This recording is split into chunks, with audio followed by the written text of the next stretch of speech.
Denis Goulding, you're the travelling vet who is accompanying the horses to London this evening. What have your preparations been for in the lead up to this event? Well, the lead up to this one, Michelle, is pretty much what we've been doing in the past. I mean, we've sort of congregated. Sometimes we're leaving out of Sydney, and this time it's out of Melbourne. So, the horses prior to this have all been here the day before. We've looked at the horses, we've examined them from the point of view of any issues, lamenesses. We're monitoring their temperatures and heart rates so that they're clinically quite normal to travel, and obviously you'd be part of our team. Talk us through what you'll be doing on the flight. Well, on the flight, I mean, years ago you were able to accompany the horses on takeoff and landing. It's not the case these days. So the horses are secured in their boxes, which are sort of jet pallets. In this case, there'll be 2 horses per pallet, and when the horse, after takeoff, as soon as the plane levels out, we're down to see the horses, see how they got on with it. We can hear most of the time what's going on down below because it's quite obvious and the pilots are aware of what's going on.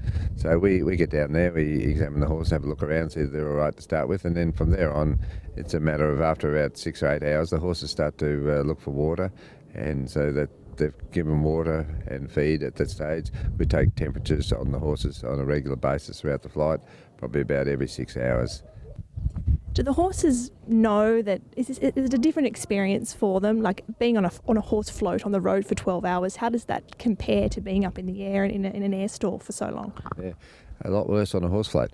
Actually, it's quite good. Once the horses sense taking off and landing, and there's quite a bit of neighing goes on at that stage.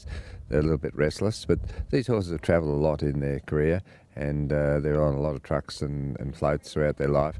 And so travelling on the plane is quite easy, but once they're in the air, it's a lot smoother travelling than it would be on a horse float.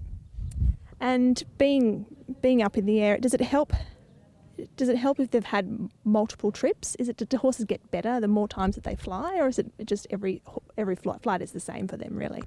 I think every flight's pretty much the same. I mean, they obviously become old stages at it, but old hands. But I think they're good. Right, if they've had good experiences in their earlier life with floating and travelling, flying on a plane's nothing for them.